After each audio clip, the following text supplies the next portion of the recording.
Greetings, doctors. So today we're going to do something that's not related to acclamation algorithm for once. We're going to do a full analysis of Mech-Accord casters. So drone casters, I'm probably going to just refer to them as drone casters because it's much easier. There is Lapland Alter who is being released and she's going to be covered as well. This is not going to be should I pull for Lapland Alter? The answer is obviously yes, you should. It's more, okay, now I have a Lapland Alter, how does she work? But we can't just go over her, we have to go over the entire archetype because I'm absolutely convinced that people don't know how it works.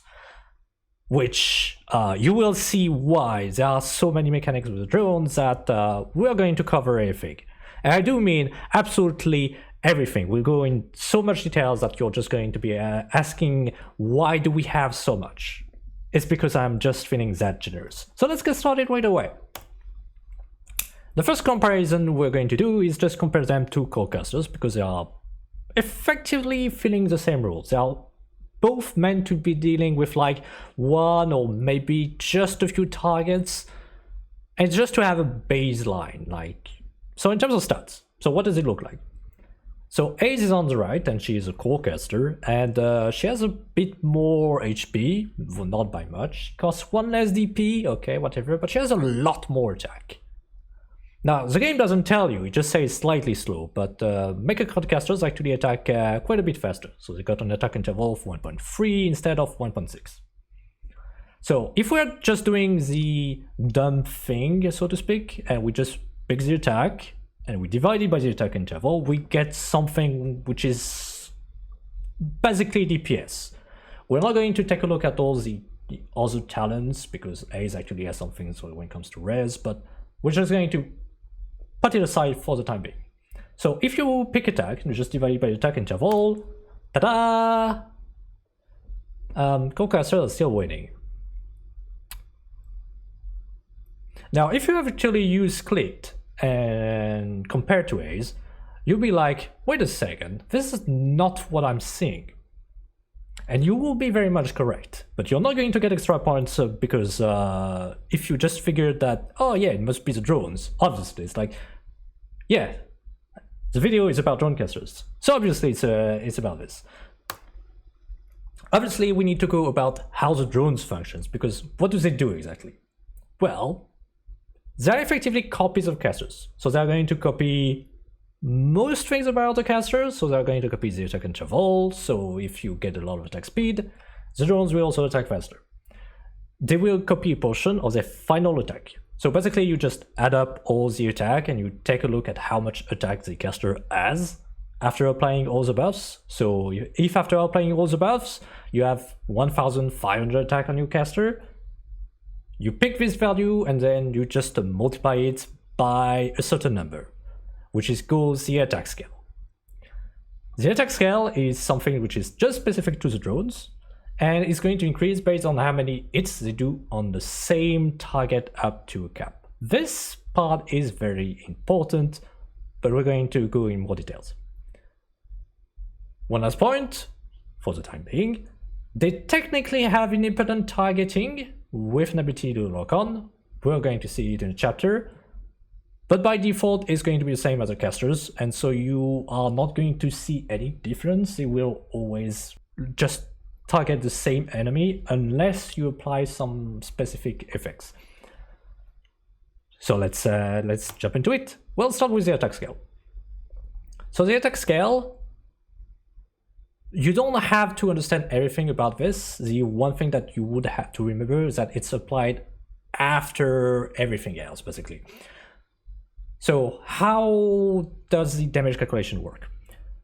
Basically, you take a look at all the flat attack bonuses. So you go to your catcher spreadsheet and you take a look at the base stat. If you got some trust bonuses, you also add those. If you got a module, you add those. Some operators will sometimes have other flat sources of damage, but you don't add inspiration from bots. So if you got a bot, if you got like a Skadi Alter, Civilization, Sora, or an ID, you don't add this flat value just yet. So just take a look at base stats, trust, and module. Mech-Accord casters as well they don't have any other flat buffs. So once you've covered these three, you got it all. So you get the first value. Second step, you take a look at all the attack percent multipliers. So the attack percent multipliers, for example, again, click, to pick a simple example. On a scale 2, if it's IM3, it's going to give 70% attack. So she has 400 attack by default, you had 70%, so you multiply by 1.7. Easy. If you have multiple attack percent multipliers, you add those together before multiplying the first value. So if you have click activating your skill, she gets 70%, and then you have Ak, who can somehow buff click without murdering her, she's going to get an additional 50%. Very briefly before she dies, but she's still going to get 50%. So 70 plus 50 is just going to be 120%. So you pick the first number and you add 120% to this. So you multiply by 2.2 basically. So it gives you a new number. Now to that new number, on step 3, you add any inspiration buff that you have. So quasi-eternal, for example, is one example. ID, Sora, Scale the Altar, and we've gone through all the bots, so that's pretty much it. Once you've done so, then you can finally apply the attack scale. If it's too complicated, basically you apply all the buffs to your character, to your operator, you click on said operator, you take a look at how much attack said operator has, and then you're going to multiply it by the attack scale of the drone. And that's going to give you how much damage you expect it to deal against the target. We're not taking into account res, but like before resistance. So I'm not going to read through all this. This is just to give you an example of what you would have if you were to have the maximum attack scale. So for example, I'm going to give an attack scale of 120% for the drone. You can pause the video and you can take a look at it to see the exact value. Again, if you don't remember all this is okay. Just remember it's applied near the end of the formula. So going over the trait, because I'm saying max attack scale, it's like, okay, that doesn't tell me much. And if you take a look at the description, in game it's not going to be saying all that much. It's going to say, well, the drone attacks the same enemy, its damage increase up to 110% the operator's attack by default. Okay, but it doesn't tell you anything else. But don't worry, because I put it here on the screen and it matches a baseline. So baseline is what all drone casters, without exception, have. They all start with those. There may be some modification to some of these values due to skills, talents, modules, or else, but they all start with those.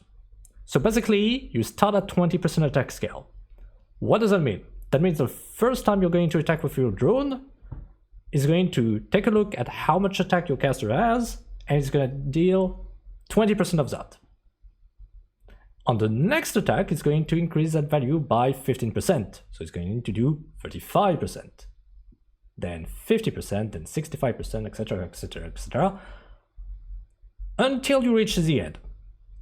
So the ending attack scale by default is 110%. But there are a few things that can change it, as mentioned before. And you have two modules that are going to change those values. So the X is going to change the starting attack scale. I would argue that if you have a caster who is switching targets a fair bit, this is your pick. Either way, I would still recommend you to at least go for level 1 of either of those modes if you are using a drone caster. We'll see why in just a moment. So to come back to Click, who has a very easy 400 attack, so very easy to do math with this. You just pick that 400, and the first attack that a drone will do is going to be just 20% of this. So it's going to be 80 damage if the target doesn't have raise, and then it's going to be 35, so for 140 damage, etc., etc., etc., up until 120%. So you will notice that the ending attack scale is higher than 1. So after a bit, after enough attacks, the drone will actually deal more DPS than the caster. Especially so in some specific cases that we'll see. Now, this is assuming the target doesn't have any resistance and that we have nothing but basic attacks and nothing else. We're just taking a look at the attack and going like, oh, this is how attack scale works. All right. One important note that was present in the description is that you have to attack the same enemy. So what does it mean by this? This attack scale that you build up, I'm going to call this the warm-up phase, it's not there permanently. Every time your drone is going to switch to a different target, it's going to be reset to 0. And very importantly, even if you switch a target briefly and then you go back to the first target you had initially, you still have to go and rebuild and heal your stacks. You have to go through that warm-up phase twice just because you briefly switch to random slugs that just happen to be closer to the blue box or something. So it's very annoying. But don't worry, we'll have some ways to deal with this. Now, the second point is absolutely entirely useless in 99% of scenarios, except when you go at a dinner party and you just want to drop some random Arknights facts. I mean, it's more power to you, I guess. But the drones, if you have a skill which summons additional drones, they are not actually destroyed. They are just dormant. What do I mean? What I mean by this is that, let's say you just you have a target in front of your caster, and they are very tanky. So you do a first kill. That skill is going to summon an additional drone for the duration that's going to focus this particularly tanky target. The skill runs out, you get your SP back, and you activate the skill again. It's not a new drone that's created. It's the same drone as the first time. So the attack scale of that drone is going to be retained. So the drone that's created for the skill doesn't have to warm up again. So that's nice. It's almost always irrelevant, but that's nice. One thing where it could happen would be something like if you're attacking, for example, Patriot with a golden glow on her scale 3, well, she gets 2 additional drones for a skill, and they are going to focus Patriot because he has the strongest toned effect, and he's probably going to survive. So when you activate the skill again, it's actually going to be strong right from the start because it doesn't have to go through that warm-up phase for at least the 2 drones that were dormant. Let's be honest, you're probably never going to strategize around this, but it's like, I did say we go into completely unnecessary details, so here we are. So, alright, in practice, how do you actually use Mech-Accord casters? Because that's nice, we have all this information, we got some attack scale and whatnot. How do we sum up all this? So, with what we've seen, they need to do a lot of attacks on the same target so that they actually build up their attack scale. So they need to go through that warm-up, and then they are at full potential and can do the maximum amount of damage possible. It does mean that they are best at dealing with a single target that can survive many hits. You don't want to deal with very squishy mobs that are just going to die in 2 to 3 hits, because you could just pick an operator that is not going to have to go through a warm-up phase and can just straight up one-shot wounds. It does take a few hits for them to start performing as well as some other casters, so that's definitely something that you have to keep in mind. The other point, you don't want to switch targets. Obviously, if you are dealing with very squishy targets, you're probably gonna have to switch targets a lot, so that's not an ideal use case scenario for your drone casters. Luckily, the developers actually realized, that would kind of suck if the casters were just focusing on target, and some random slug just came by, and yes, it just target that slug instead, and you'd have to re-go through all the warm-up phase, and it's not very practical. So that's why they added this lock-on mechanism. The lock-on mechanism is basically, hey, once the skill is active, the drone is going to stick viciously to its target and eat it from the inside. It's at least going to be applicable to one type of drone, which is obviously going to be Lapland Alters. We'll see why. So when it locks into a target, it's going to make sure that one, either the skill is over, or two, the target is dead. And then it goes somewhere else. But until then, it will lock onto the target and keep damaging the target. This is a way for you to have the drones separate themselves from the casters, because you can see from the capture on the left. So Click can only attack in a 3x4 area. So Bob, the enemy right here, is outside of Click's range. But there's actually a drone that is still attacking Bob. And that's the important part. You technically have some form of global range with a lock-on mechanism. It's not going to be relevant all the time, but you could have a scenario where you decide to have a target that very briefly goes into a caster's range. You activate the skill and the drone is going to lock into them and follow the target even if they travel who knows elsewhere. So it has some use cases. It doesn't happen all that often, but this is one of those examples where, like, yeah, you don't have to be within the caster's range for it to work. Now, obviously, there are a few other things, and Lapland Alter is going to be there for the party because she has a bunch of mechanics. I'm not even going to cover all of them right here. We're going to see this a bit later. I have a bit of a surprise if you stay here till the end. But basically, with her skill 3 specifically, which is one skill of interest for most people, because let's be honest, everyone wants a global range skill that throws a bunch of wolves that are going to eat people alive. We are here for this. I am here for this. This is why you should pull for Lapland Alter. It doesn't matter if she's not going to be good for your account. You do this. She's going to be good for your mental health. So at least go grab her and send a bunch of wolves to eat your enemies alive. You're going to love it. Okay, but you have Lapland Alter. You still need to understand how she works. Well, that is how the drones work, because Lapland Alter herself, pretty simple. The drone, specifically with her S3, have a different way to target enemies. There are going to be 3 or 4 of them. We'll see why later. And what they're going to do is each going to look for the target closest to them. That means that the drones can very well decide to look for entirely different targets. Some of the wolves will look for some enemies, and some other wolf is going to look for yet another enemy. So you could very well have all wolves just on a completely different target.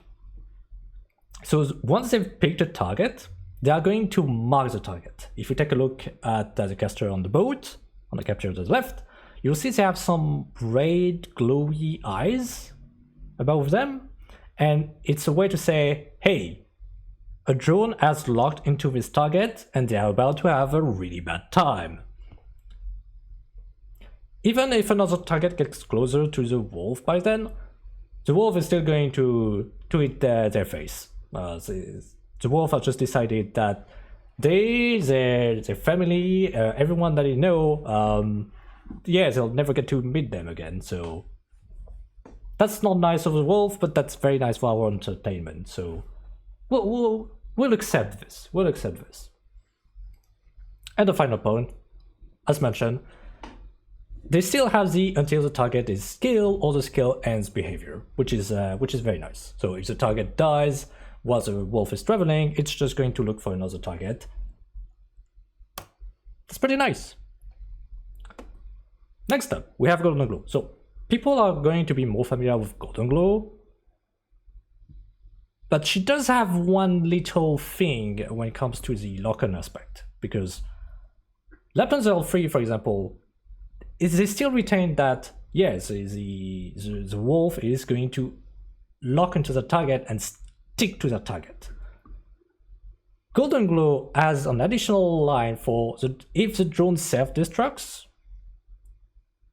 the lock-on is going to be lost. There are a few important things about self-destruct. It's not because the drone self-destructs that it's actually destroyed. I know this is extremely confusing, but it's not actually destroyed. It's just going to reset its targeting, possibly. What do I mean by this? You don't have to go through a warm-up phase because the drone is destroyed. As long as it keeps focusing the same target, it's still going to do as much damage as it did before. Or even more if it was still in the warm-up phase. But what can happen, however, is that, as mentioned, you're using the lock-on. So there are some cases, like the one right here. What happens there is that you have a guard who is being targeted by 3 drones, but one of them is doing a self-destruct.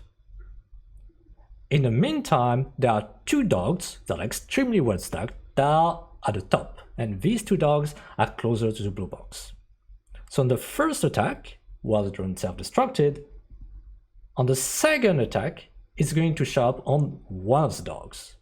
But the other 2 drones have not self-destructed, so they're still locked into the first target. So that's why on the right, you can see that 2 drones are still attacking the guard.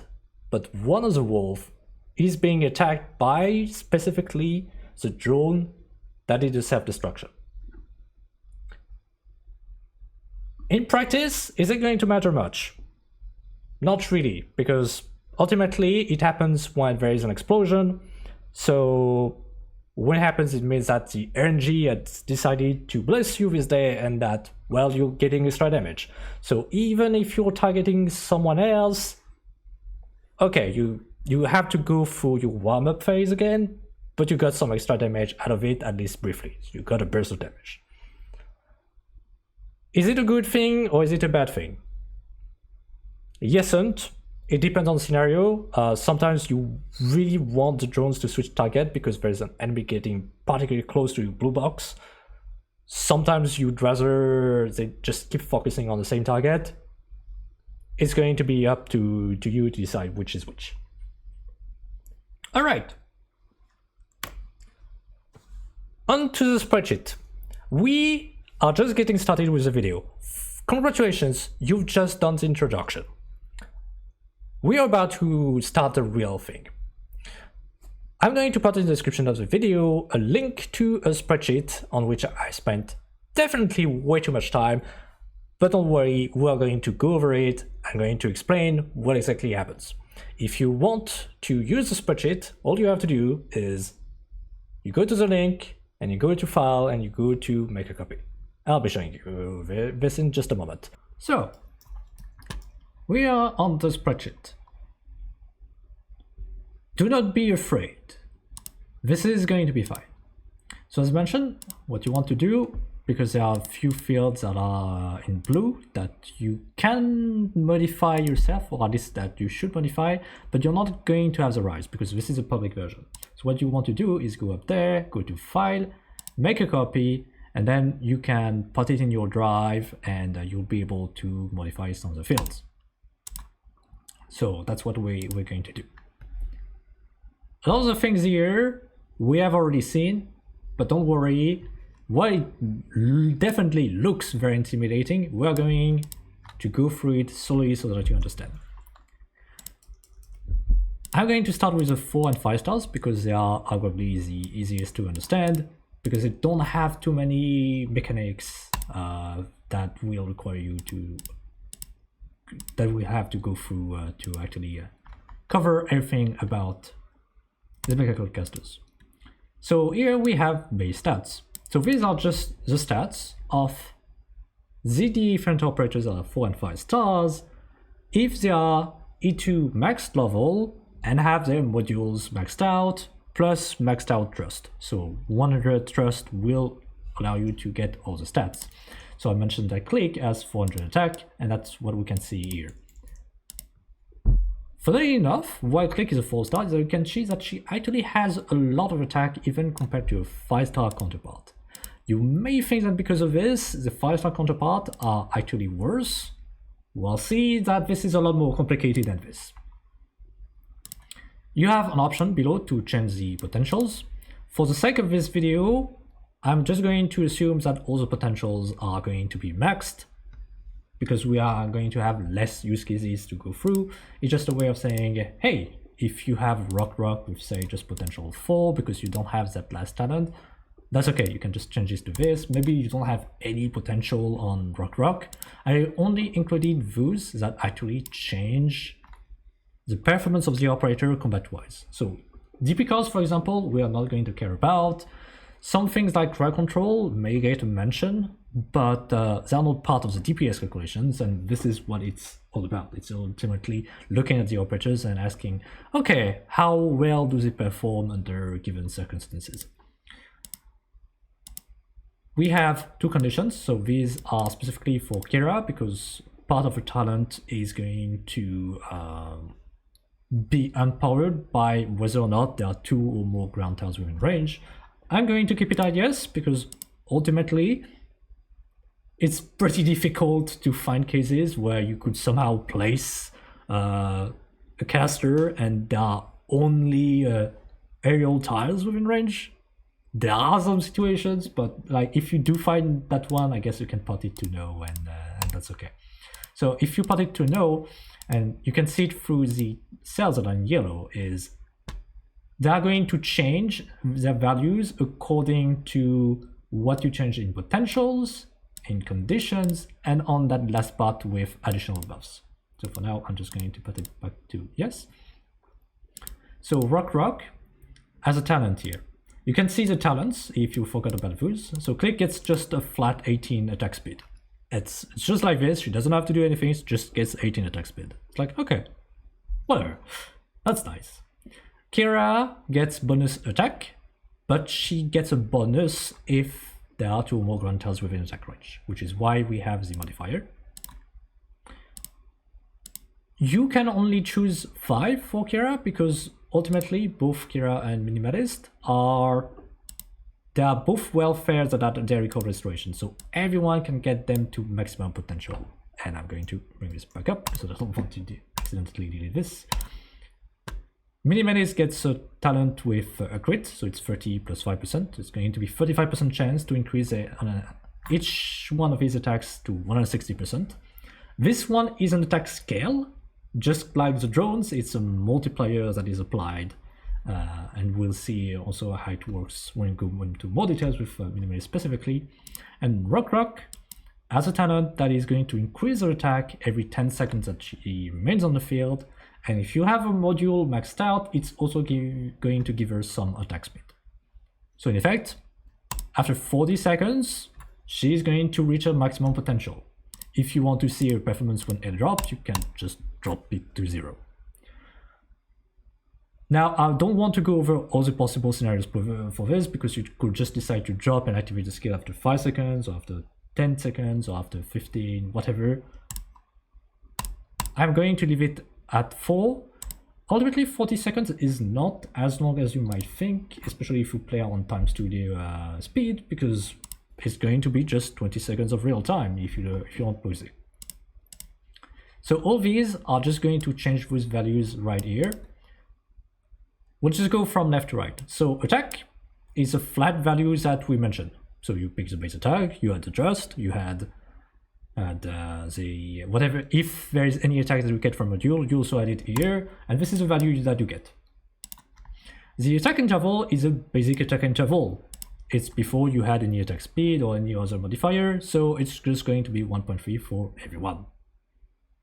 The starting attack scale is going to be 0.2 for everyone except for Rock. This is because she has a module which specifically increases the starting scale.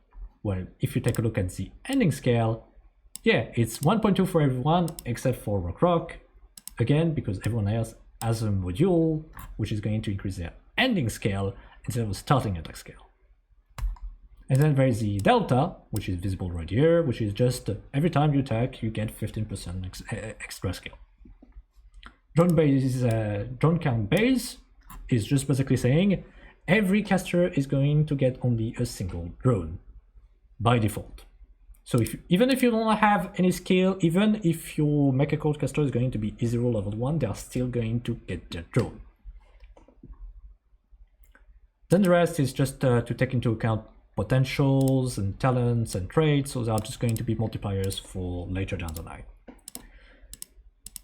If you want to take a look at the performance of an operator with specific buffs, you can actually do this. So let's say I want to add a quasi-eternal and she's E2 max without module. She has 399 attack. You just have to add 399 here.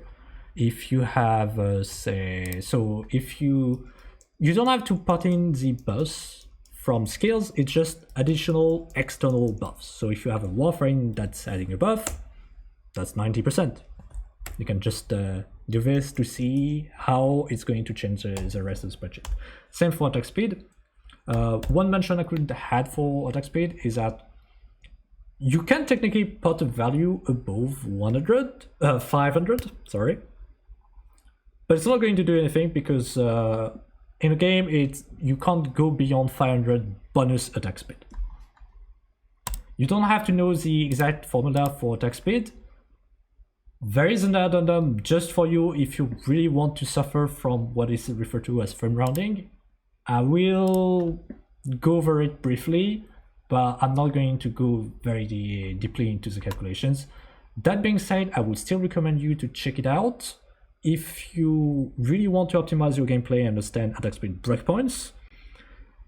Also, because it's not just applicable to Mech-Accord casters. But for now, let's stick to just comparing what we have right now when it comes to the Mech-Accord casters. So the skill modifiers is basically just what the different skills do. For the most part, it's not going to be particularly interesting. They're going to add some attack buff. So click S2, I mentioned, gives 70% attack. So it's plus 0.7. It could be 70%, it would be the same thing. The rest is just going to be whether it increases the attack speed, whether it gives an additional drone. So funnily enough, you can see that Kira, out of the 4 and 5 stars, she's the only one to get an additional drone during a skill use. The only other operators who actually get additional drones are the 6 stars. So that was a fancy fact that I didn't realize before actually going into this. But here you go. Extras are a few mentions that are a bit too difficult to integrate into what the skills are doing. Do note that I'm usually not going to put things that are not relevant for DPS in there. So for example, when it looks like click S2 is worse because it doesn't have as good of an attack multiplier, I am not mentioning here, but it does have the range expansion and does have a chance to stun. So you may still consider click S2 over skill 1 because of the utilities that it provides. So cold, as an addendum for Kira specifically, I'm going to go over Kira very quickly. But basically, you don't have to worry about this this thing right here. There is a program that this is just a JavaScript. You could put it in your browser and load it yourself if you want. You have no need to do so. You already have a summary of how it functions. So the thing with cold and the reason why we can't be interested in this is that cold by itself is not going to help you in terms of damage, but freeze is going to do it. Because when a target is frozen, they are going to lose a bit of resistance. So they're going to lose 15 res. And when you do this, it's going to be basically an extra multiplier if you're facing an enemy with more than 0 res. So it is going to be a damage increase. And importantly, on top of being a crowd control effect, it's also going to support your team because res is a reduction that's going to apply to the enemy. So if you have another odds damage dealers are targeting the same enemy, you're actually going to benefit from this. One mention why I want to go over Kira is that her cold on her skill 2 in particular, which is a skill that you're most likely going to use because it just tends to be the best pick overall. Skill 1 has some very extremely edge cases where it is better, but they are frankly too rare to justify using most of the time. But you do want to give Kira at least a little bit of attack speed. It doesn't have to be much, it can be as little as 5, as mentioned here. The reason for this is because she's going to inflict cold for 2.5 seconds, but attack interval is 1.3. And you want her to deal 2 attacks to maximize the chance of actually applying cold. So when you do this, if you give her even just 5 attack speed, you're going to make it that the overall attack interval of 2 consecutive attacks is going to be below the duration of the cold. So she's going to have a much larger chance of applying cold and freeze if you lower the attack interval even just a little bit. I'll let you read the rest if you're interested in this. It has some options about how you could get the extra attack speed, and actually I'm going to even add one that I see is missing, which is Psychic, because the Psychic happens to be a Vanguard who is going to give 12 attack speed to nearby operators. So that's something where you might want this. Jumping back to the spreadsheet. So we've gone through the addendum for Kira. Minimalist is a bit of a special case because Minimalist as a skill, so it is very special. For one, is the only drone caster who doesn't have a skill that's going to force his drones to lock into the target. He's the only one who gets this dubious honor of just being screwed over by Hypergriff, I guess. Instead, on his skill 2, is also the only one to get a charged attack type of skill. So it's a skill that's going to has an SP cost with auto recovery, and it's an unpowered attack. Something a bit similar to Siege, for example, Siege S1. There is a wolfing here, and the unpowered attack is going to boost both his own attack as well as that of the drones. And combined with the fact that he has a talent that can crit, you can have a bunch of different scenarios happening. So we're going to take a look at the right first and foremost. Basically, the caster and the drones are going to attack independently, and you caster can be doing a normal attack, and it's not a crit. So a crit here is going to refer to specifically minimalist talent. If we go back to 1 5-star and we go up, when attacking has a 30 or 35% chance to increase the attack to 160%. So this is what I would consider to be a crit. It's not the charge attack, this is a crit part. So you just have here a small tab with which describes how much damage is expected against a given target.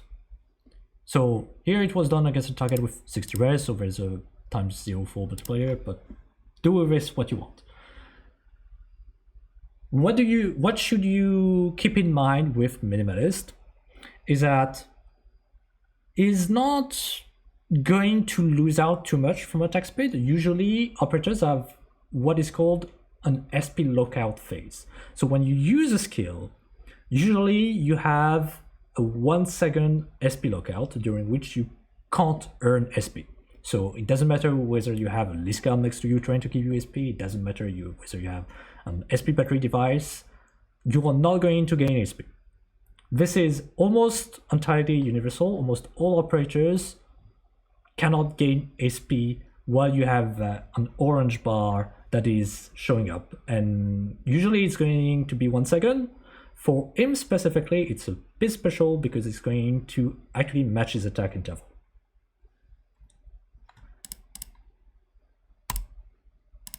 All right. There will be some separate calculations for ES2 because of how different the skill is. It's not the same kind of sustained DPS as the others. Next up, we have Rock. Rock is the only Mech-Accord casters for now to have an overload type skill. So a lot of people praise Rock's performance. We're going to see why.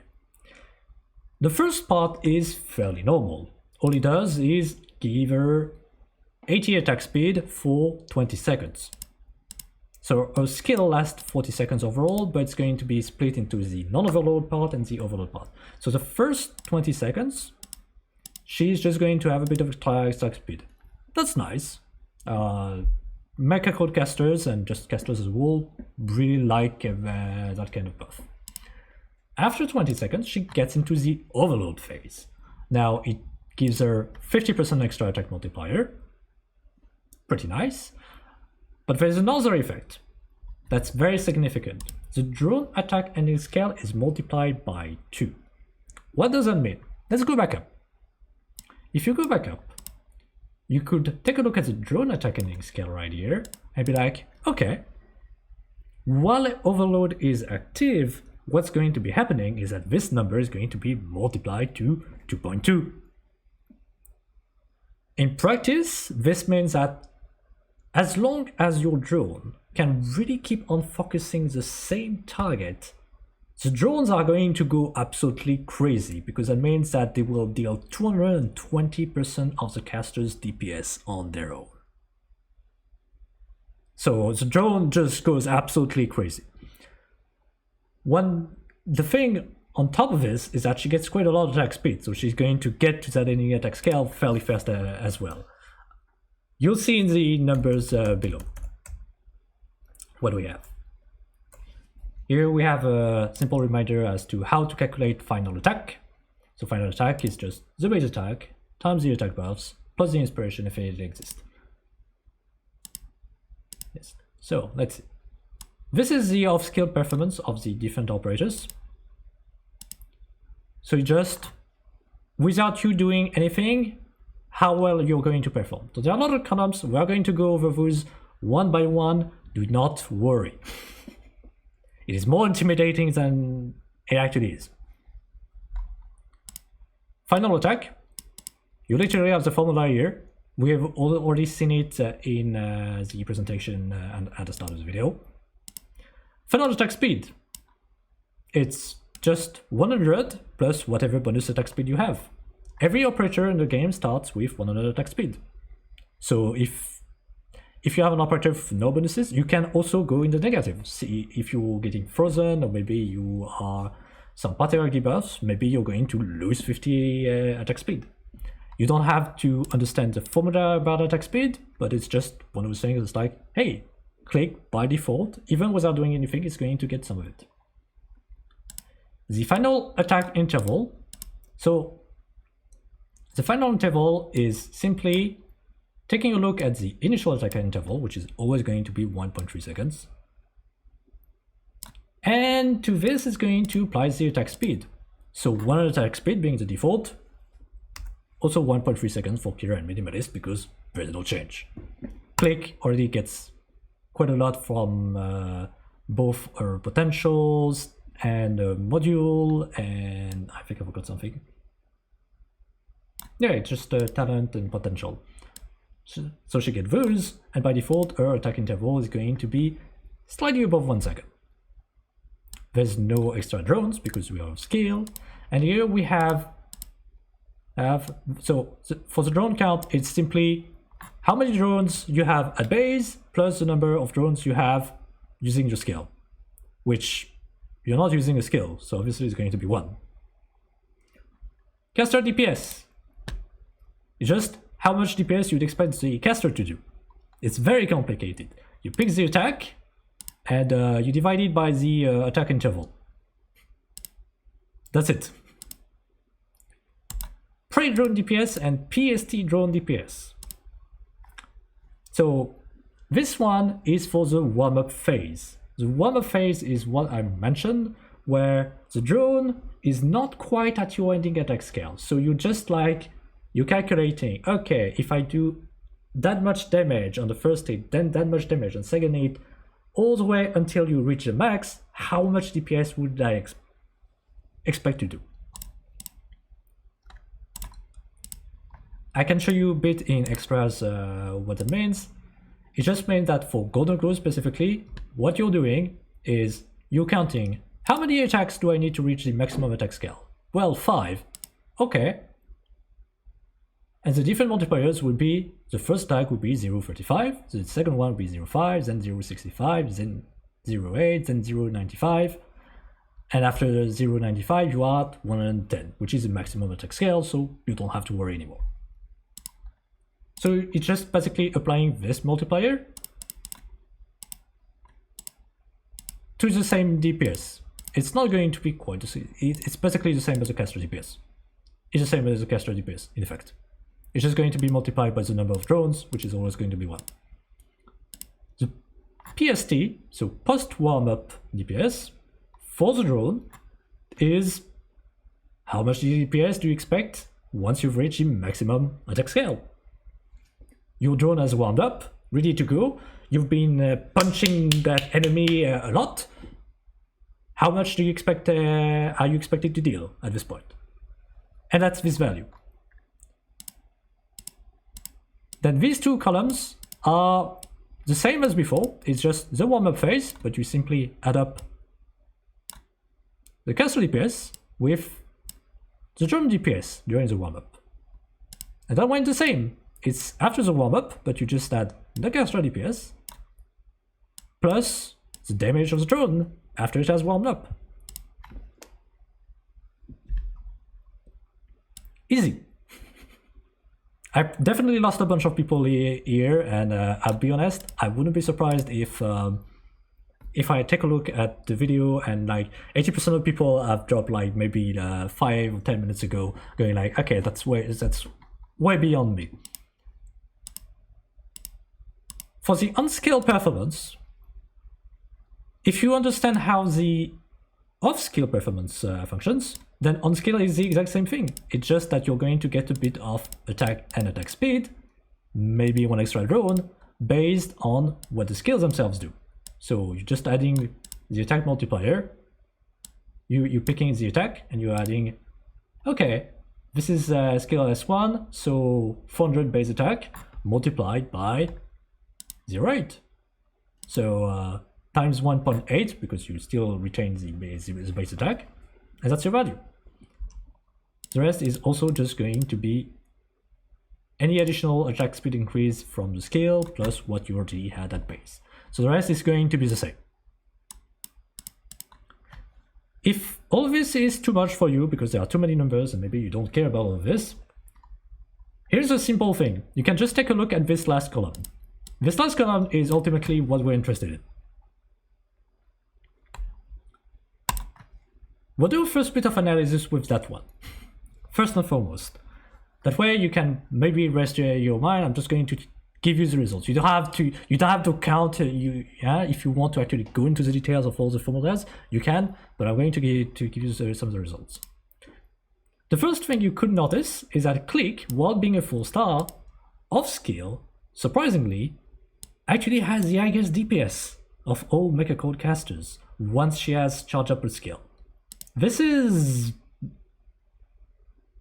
pretty weird, but this is just how it is. This is just how it is.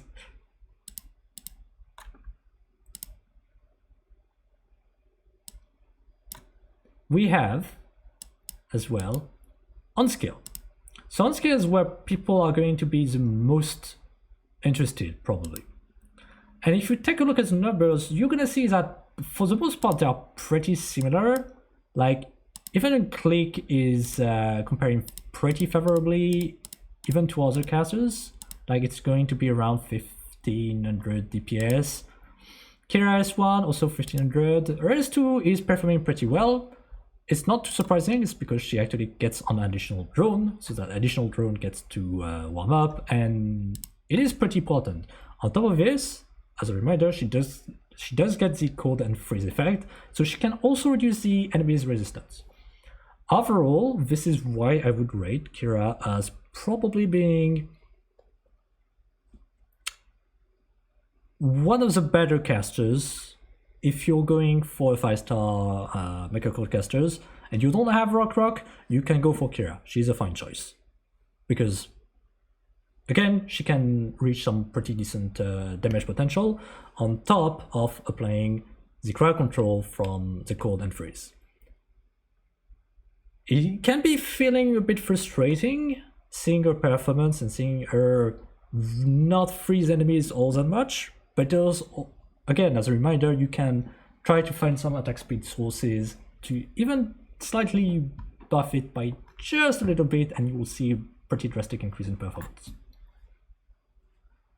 So Minimalist S1 is S2 is down below. We'll see how it goes. It's just a basic attack up. Oops. Rock S1 is just a basic, I think it's a Swift Strike Gamma, which increases both the attack speed and the attack by a bit.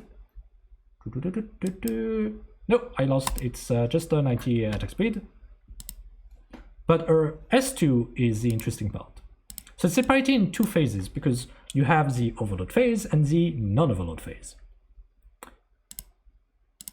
Her numbers are particularly high, but we are here making one assumption when it comes to the warm-up phase, because you might be taking a look at it and be like, okay, she has 4 times damage during overload compared to other casters. That's not entirely correct, because here we're making the assumption that she is still focusing the same target. For all those scenarios, we are in a sort of ideal scenario use case where we are one static target with no resistance that's just sitting there, and we can survive with the entire skill duration. And when this happens, Rock, when she goes to her phase 2, already has built some of her attack scale, and she can keep on going to the... She can basically keep building those, because as a reminder, she has a drone attack ending scale multiplied by 2 while overload is active. So she will be able to build those charges really, really fast.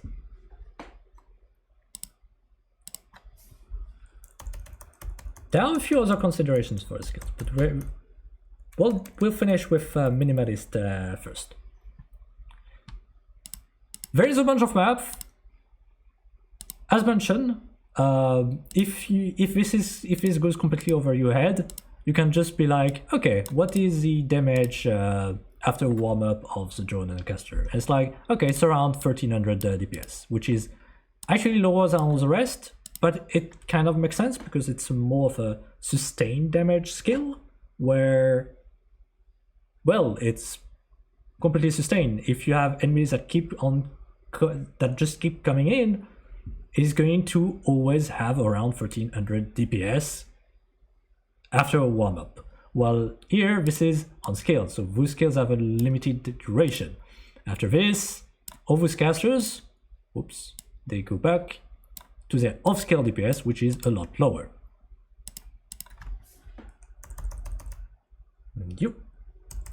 And if we go right here, we can actually get some pretty interesting results. So these are a bunch of scenarios where you can decide to go like, okay, what happens if I only activate the skill? What if I activate only the skill and take only the damage of the skill, and my drones had a chance to warm up, versus what if they didn't have a chance to warm up, versus what if I instead want the full picture of it, which is going to be particularly relevant for Rock, for example, because WU, so woo, is a full warm up. I am not sorry for this. Is for the warm up. So is there a warm up or not? It's not going to matter much.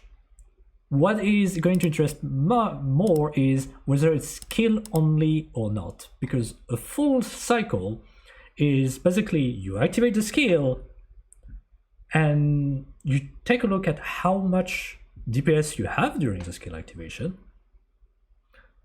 and then you wait until you can activate the skill again, and then you stop the timer. That means that all the time that you're waiting to activate your skill, your damage, your DPS is going to be the off-skill one, so it's obviously going to be lower. It's especially relevant for Rock because there is a very important aspect of her skill, which is that after the overload duration is over, she's going to be stunned for the same duration as the overload. So if you use the full duration of the overload, which is 20 seconds, she's going to be stunned for whooping 20 seconds. So that's 20 seconds during which you're not going to get 787 DPS. That kind of hurts. It sounds like you should deactivate the overload skill early, but it turns out that the answer is no, absolutely not.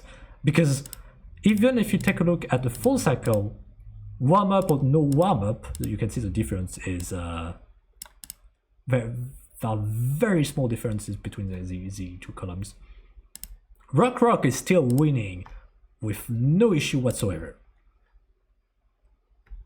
It does come at the cost of her having to focus the same target for the full duration without dying, because if the target dies, don't forget that she has to go through all the warm-up phase. She has to rebuild all her stacks down from the starting attack scale, which was for 0.35, all the way up not to 1.1 but to 2.2. So she's going to take quite a bit of time to rebuild, even if she gets quite a bit of extra attack speed from her skill. Overall, she has the highest damage potential of all the 4 and 5 stars, but within some specific restrictions where you really want to be dealing with one very tanky target. It's Mech-Accord Extra Plus, where you don't want to switch targets by default, but if you're Rock, you especially don't want to switch targets.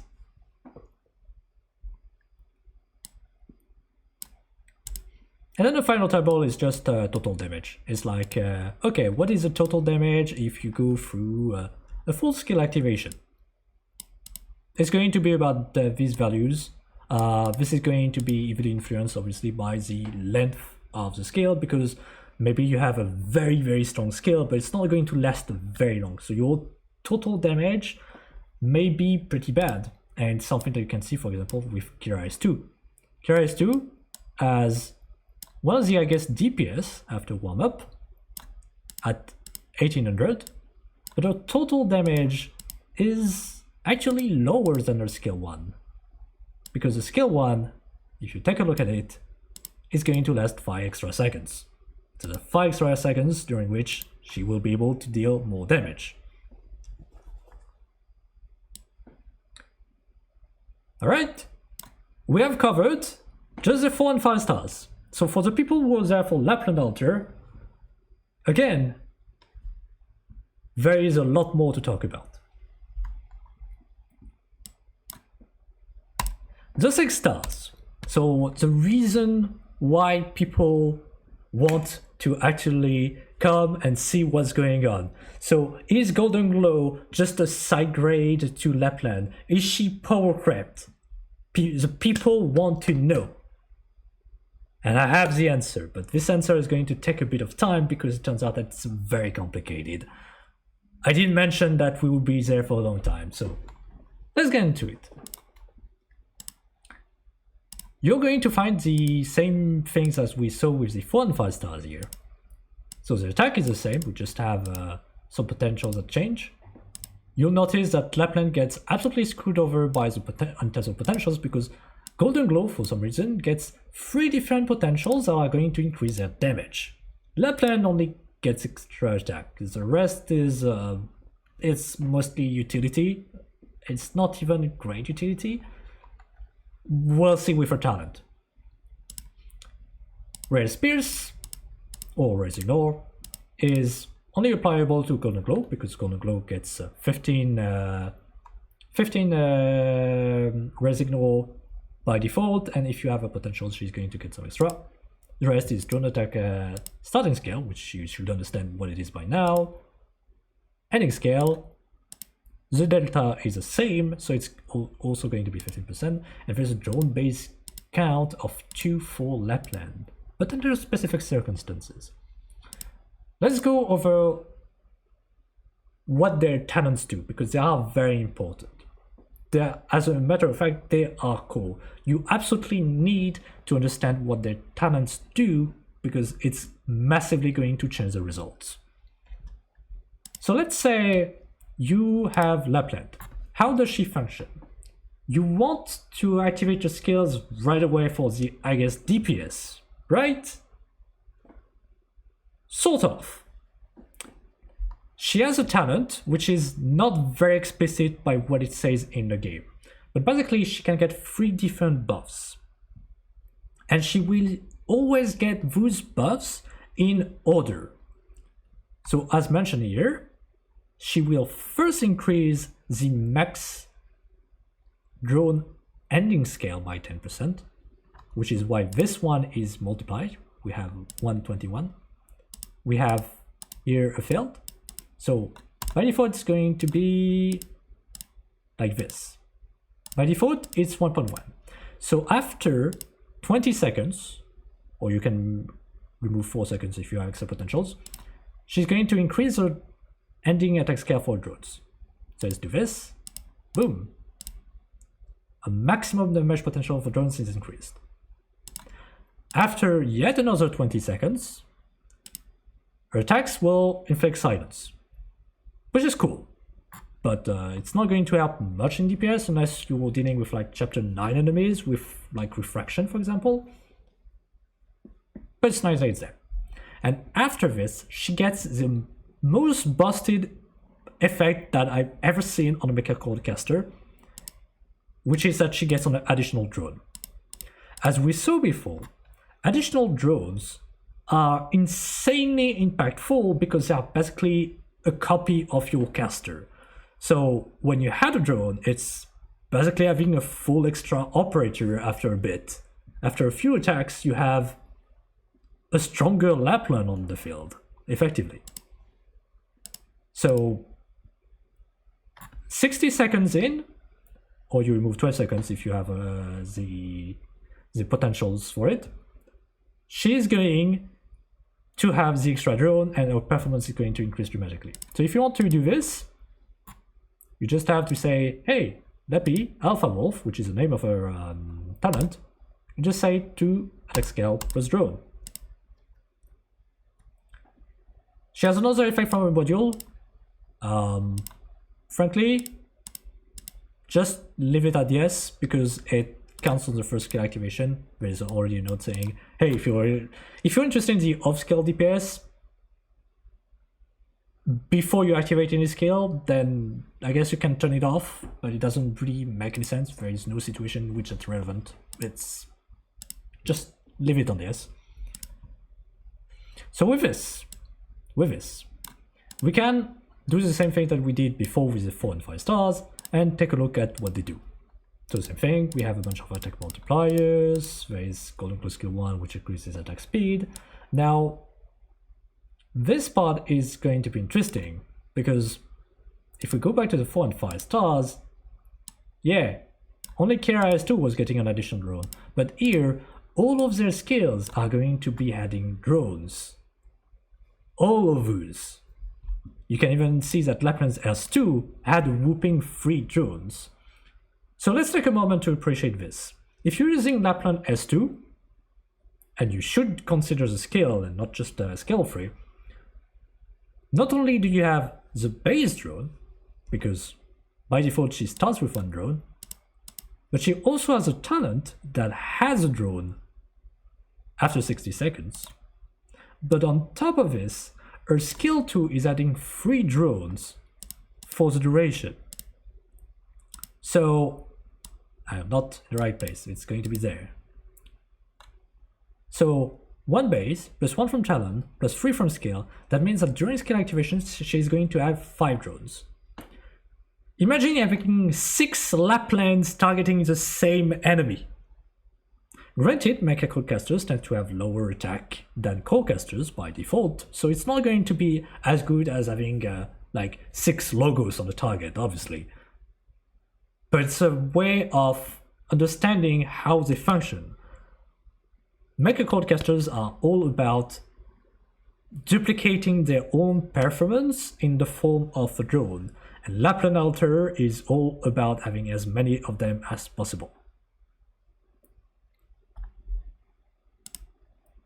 Going more specifically into the skills themselves, and particularly the extra aspects. So the first skill that she has is it's a stance skill. It's like Mountain S2. You're going to activate the skill, and you're going to change the behavior of the drones. The drones will only attack idle enemies. So idle enemies are not currently moving. So if you have an enemy sitting in a corner of a map and not doing anything, the drones will start attacking them. If you have an enemy who is being blocked, they cannot move, so they will become a valid target for Lapland skill 1. An important note is that this skill by default will give you 1 drone passively. So even if you toggle the skill off, you are still going to retain the advantage of having that 1 extra drone. And actually, this is what you should be doing at times, because while the skill is going to apply a damage multiplier, you are going to have 35% extra attack if the skill is on, but your drones may end up not attacking targets at all, so sometimes you're better off losing the attack multiplier just so that you can have the drones actually attack your enemies instead of doing nothing because all the enemies are moving around. Overall, because of those particular interactions, I wouldn't necessarily recommend S1 if you're going for AK purposes, because this is the kind of skill that performs best if you're going to go out of your way to activate and deactivate it according to the circumstances. So if you're an AFK enjoyer, I'm sorry to tell you, Lapland skill 1 is probably not good. You have better options. At least you get a passive drone if you're not using any skill, but if you are not using any skill, I mean, you can do it. I wouldn't recommend you to do this, but you can.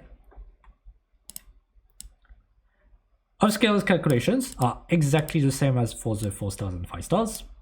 What you might notice is that we have a specific light specifically for S1, because as mentioned, she gets the additional drone. So she has a whooping 1800 DPS with like 4 potential and all the other buffs. So this is with skill off, mind you. This is with skill off, which is pretty impressive because you're not going to find anyone else really who can get that amount of DPS without having their skills turned on. That being said, don't just take a look at it and consider that, okay, skill 1 is actually OP in terms of DPS. It is significant, but it's not the only thing. And you do have to keep into consideration, this is after the warm-up. So your DPS is actually going to be somewhere between, yeah, it's more going to be between 1200 and 1800. Depending on whether you're dealing with very squishy enemies, things might change.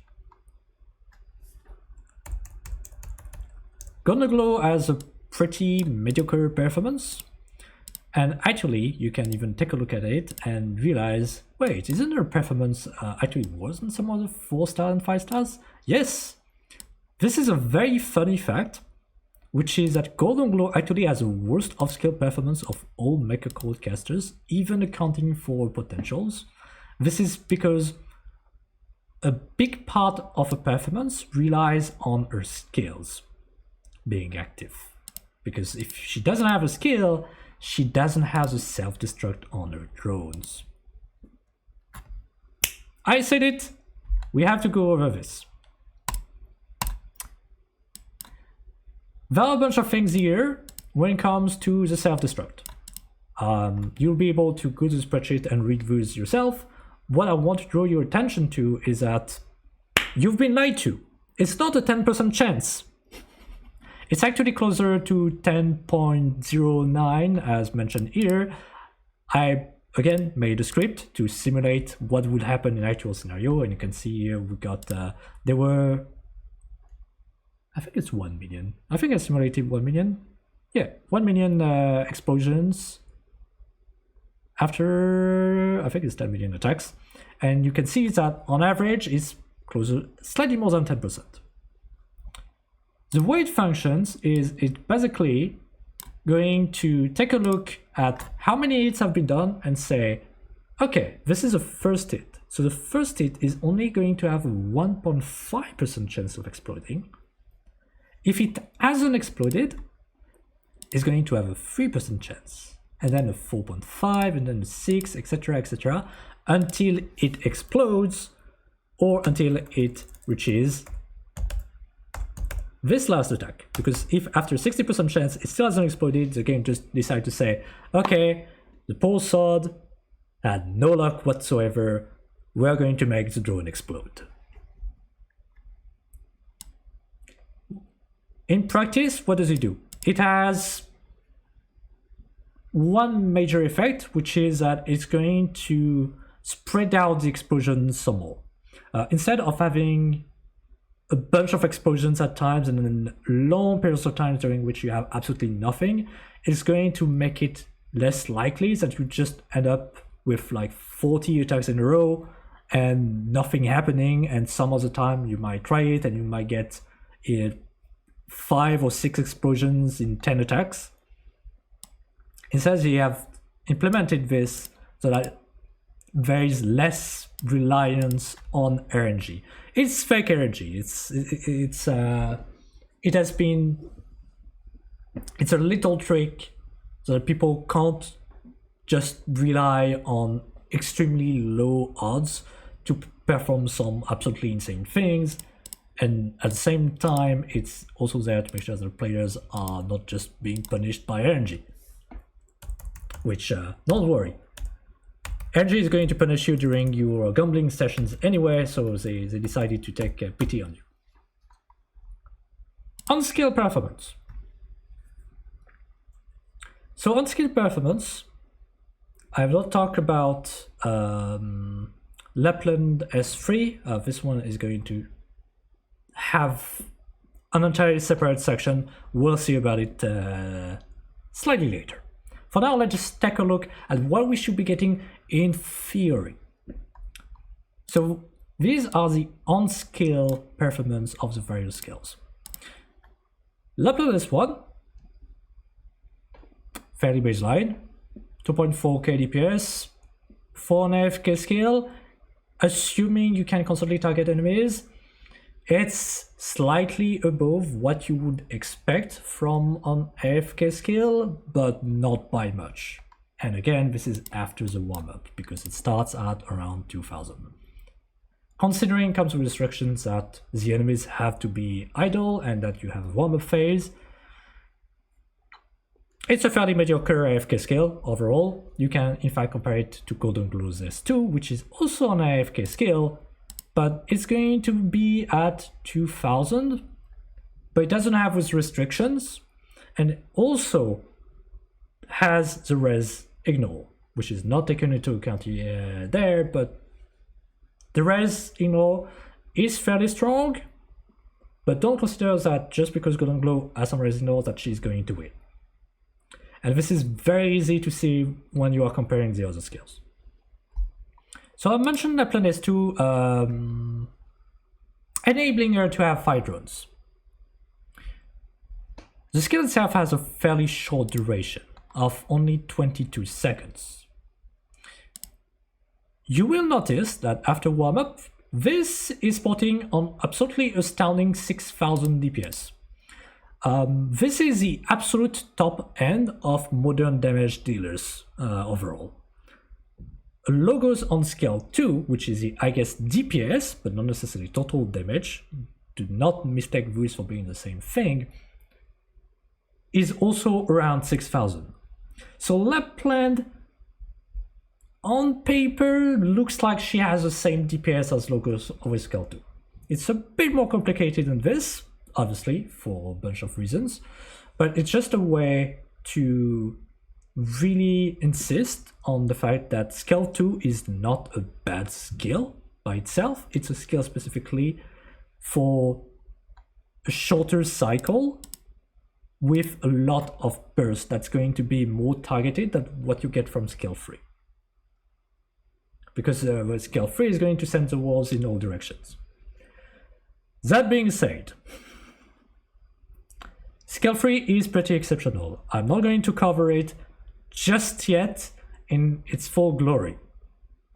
For now, if we're just doing the math and just assuming that scale 3 is going to send all of its wolves on the same target, it still does an astounding over 5,000 DPS for a global range skill, compared to Golden Glow's S3, which is sitting at basically just half of it. What does that mean? Effectively, Golden Glow's kill 3, Golden Glow's performance in global range gets absolutely obliterated by Lapland. But it's more complicated than this, because obviously it's more complicated than this, and the reason why I made this video in the first place. Initially, this spreadsheet only had Golden Glow versus Lapland, because it turns out they were by far the most complicated to understand. This value, my bad, is taking into account both the caster as well as a drone DPS. But this is not what we're interested in necessarily, because a reason why so many people are interested in Golden Glow is for global range. So really, what we want to do is pick this value and remove the caster DPS, which is still going to be a lot higher than Golden Glow's. I'm going to ignore this part about the DPS scenarios, because ultimately they are very much the same. Same when it comes to the total damage. We're going to drop a little bit. So we have some nice little charts here.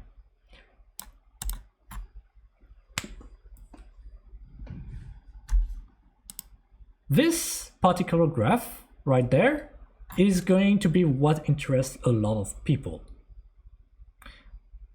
because it's going to tell you when Golden Glow actually performs better than Lapland, assuming you're only considering global range, so outside of both Lapland's and Golden Glow's normal range.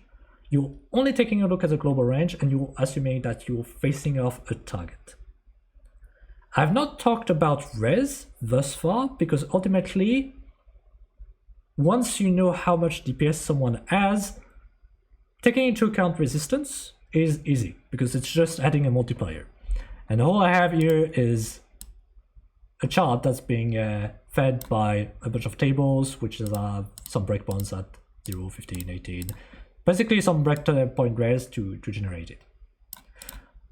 So the blue line represents what Lapland scale is doing.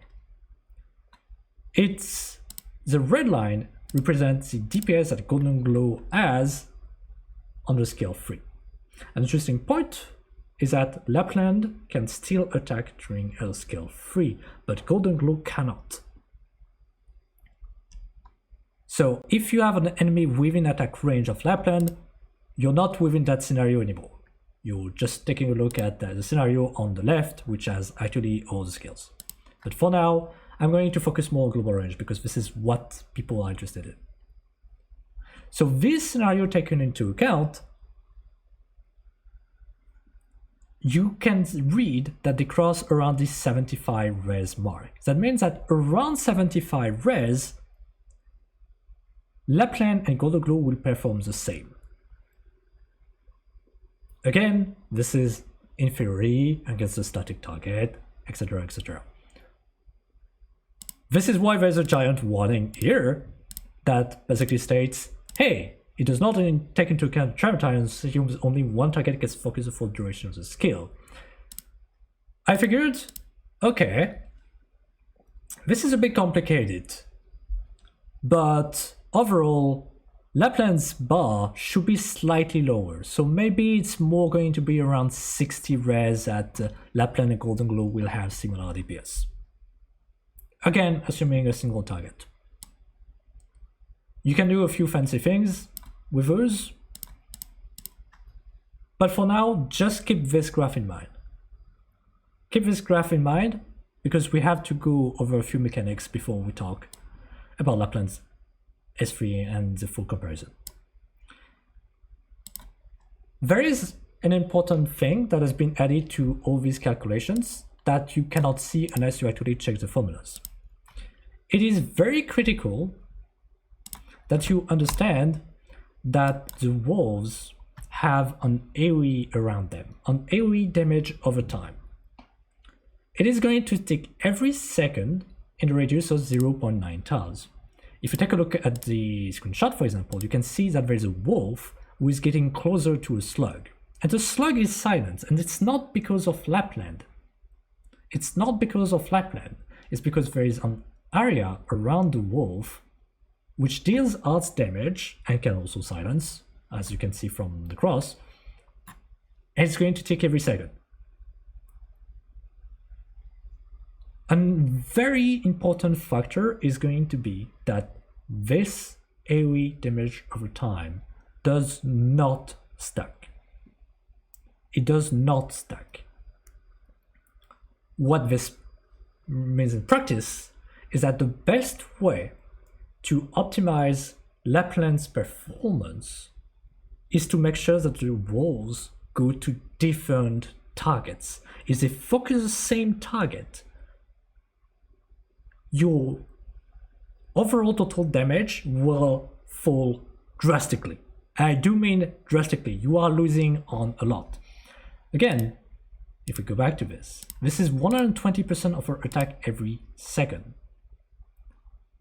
If we go to Lapland's S3, final attack, so 120% of this final value applied per target affected by the damage over time effect.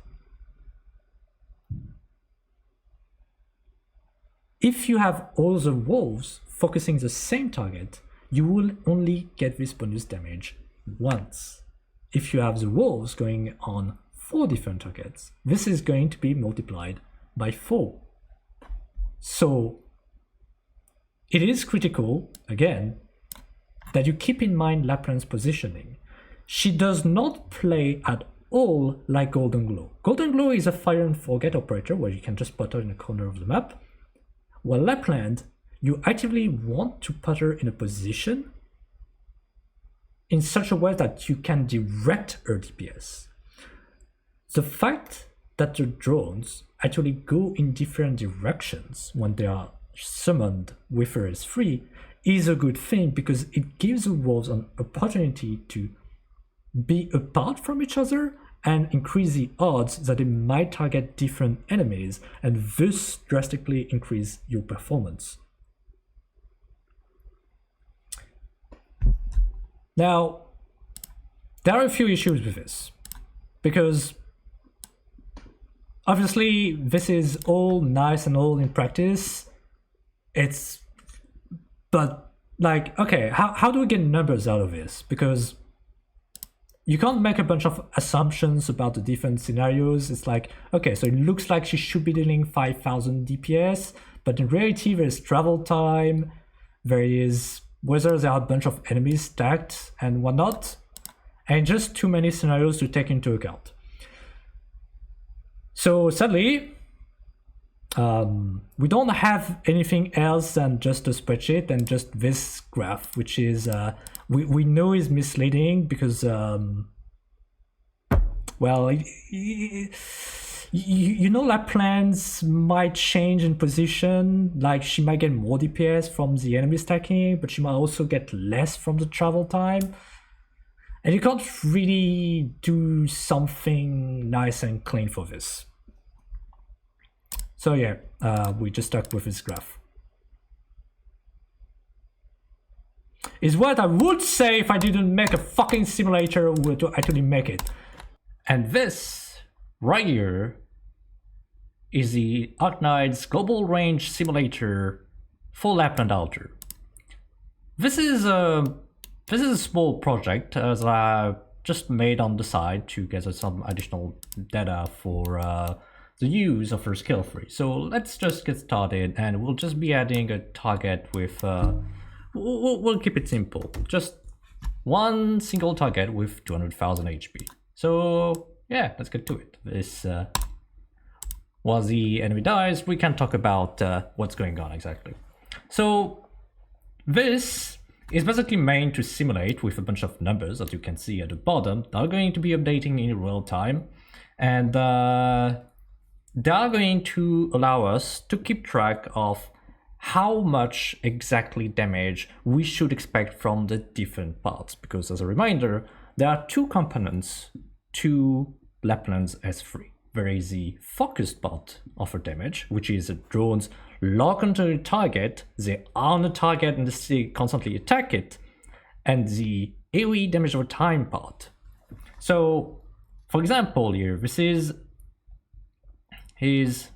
the actual focused DPS. So this is the damage that comes from the drones lashing onto the enemies and ripping them to pieces, basically. While the one below is the actual damage that comes from, well, simply the aura that surrounds each and every single drone.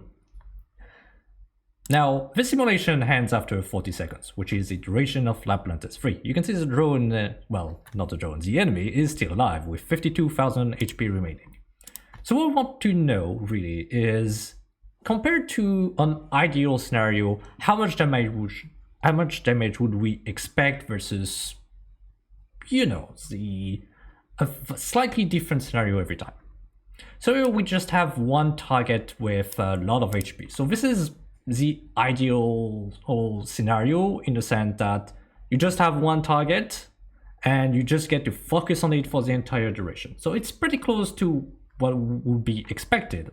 In fact, the first part here, you can see the expected focused AoE DPS, the expected AoE DPS. So these are just a bunch of metrics to know, okay, how much damage would be expected. And as you can see, in reality, because the enemy was not right next to Lapland and they didn't get to start dealing damage right away, it's not exactly 100%, but it's almost there, so 98%. So, okay, this can be very useful to measure a bunch of things. And I want to cover some of the mechanics because it's going to be very important. I will be asking you a few questions and you need to think about those before I actually start the simulation.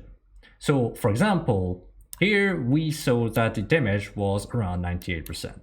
So instead what I'm going to do, instead of having a single target, we're going to have 4 different targets. So we're just going to duplicate the target in question. And we are going to put them not next to each other so that the damage retirement part is always on a single target at a time. So this one, there shouldn't be too much difference compared to the first scenario. In case you wonder, each green tile corresponds to one in-game tile. Like this is basically just an in-game tile. Like Lapland will be positioned here, and if I were to position it to the right, she will be there, and it will be the same thing as in-game. So it's just that you can place enemies and Lapland anywhere. Just to get a small idea. So we're gonna be getting started with this simulation. So pretty basic scenario. They are just going to jump from one target to the next. I'm already going to give you a clue here as to what happens is the drones have to jump to different targets. Because of this, they have to go through the warm-up phase 4 different times. Which means, naturally, that you would expect the focus damage to be lower than in the first scenario. In fact, we can already go here. the focus damage is still going to be high because ultimately they are still on their target most of the time. You can see the time that's still going up and up and up. We'll see how much difference there is in total because there's just 3 seconds remaining and it's over. So it was around 97% of damage done in the first scenario. So here, it's not so much the distance that the wolves had to travel, which was the issue, than the fact that they had to go from one target to the next. So you can see here just how much of a damage loss it is to switch from just having a single target for the entire skill duration to multiple of them.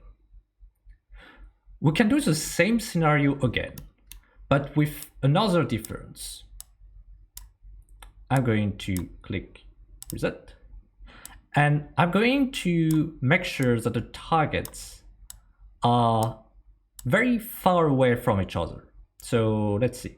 If I place this one, I'm going to get that one slightly closer, this way. That way, the wolves have to travel a fairly large distance. So they are going to go this way, and ultimately they are going to have to travel like how many tiles? 5. It's going to be like maybe 7 or 8, another 7 or 8, and maybe another 6 or so. So quite a bit of extra distance travel in comparison. Let's see how much of a difference in DPS it does having to travel a bit more than in the first scenario. Because a lot of people mention that the biggest difference between Lapland and Golden Glow is that Lapland tends to fall off if the wolves have to travel too much. And this is a prime example of a scenario in which the wolves have to travel a lot more. Here's the thing, this is a pretty large map. Usually maps in Arknights are not going to be as large as this. Like there are, I think it was 14 tiles, but I'm going to count again. 1, 2, 3, 4, 5, 6, 7, 8, 9, 10, 11, 12, 13, 14, 15 tiles. 15 tiles like this. This is extremely large. The simulation is over. We had 40 seconds passed. We went from 87% also of the expected damage to 77%. So there is a loss, definitely, but it's not like your DPS is going to be held because the wolves have to travel a lot.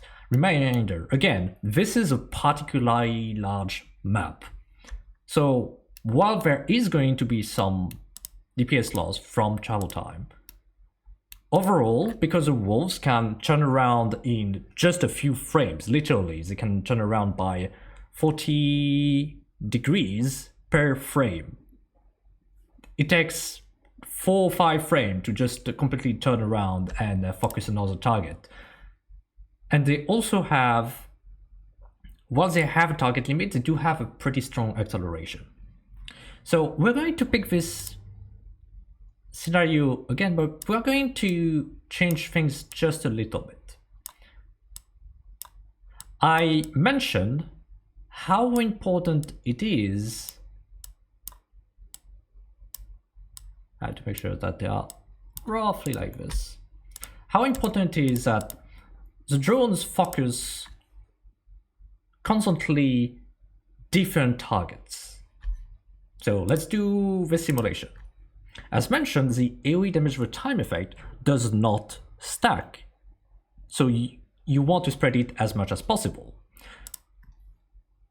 In your opinion, will the drones actually manage to kill all of the enemies here? Because they have not succeeded once before this. So will they actually succeed? What you have to consider is that the individual DPS, that is a DPS taken for each enemy relative to each drone, is going to be lower, naturally. But the total DPS should be higher because you're adding a damage over time component. There is also the fact that the drones are only going through a warm-up phase. We are 32 seconds in and all the targets are dead. let's take a look a bit at how much damage was done. So 200,000 in total, which actually matches the sum of the HP of the different targets, because there were 4 of them, times 50,000, so 200,000. And you see that the actual damage was well over 100%. Because again, in the expected scenario, you'd expect them to focus on a single target. But here you can see just how much DPS came from the damage over time, more so than the focused damage.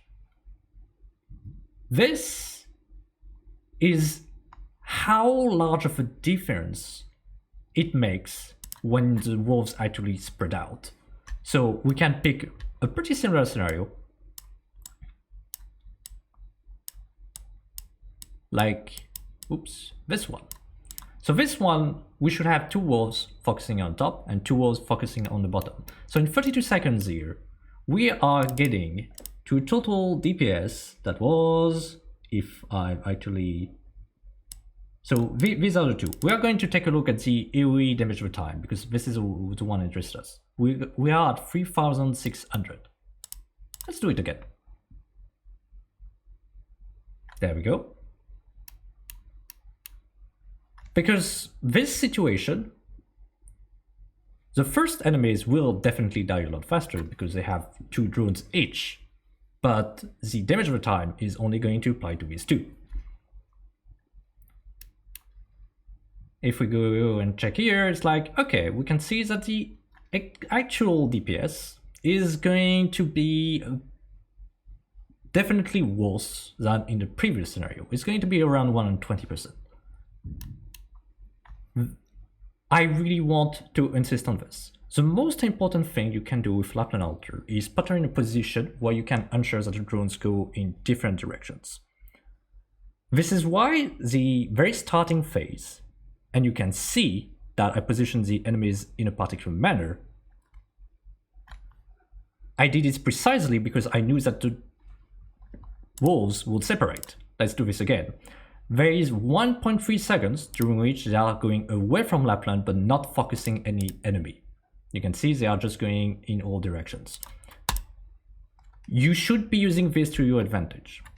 On top of this, there is another pretty interesting situation. I'm going to deactivate the extra drones, and I'm going to delete some of the target dummies and drop their HP pretty low to showcase something I want to show, which is some randomness.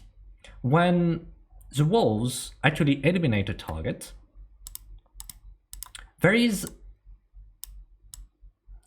a little something that happens, which is that the drones are going to respawn somewhere close to the target. Now we have 3 drones, so I should probably duplicate some more, and I'm going to put them in kind of a shape like this. Yes, there we go. And I'm gonna place this one on the top, and if I'm correct, I just... oh, I lost. It's not the right angle, it's like this.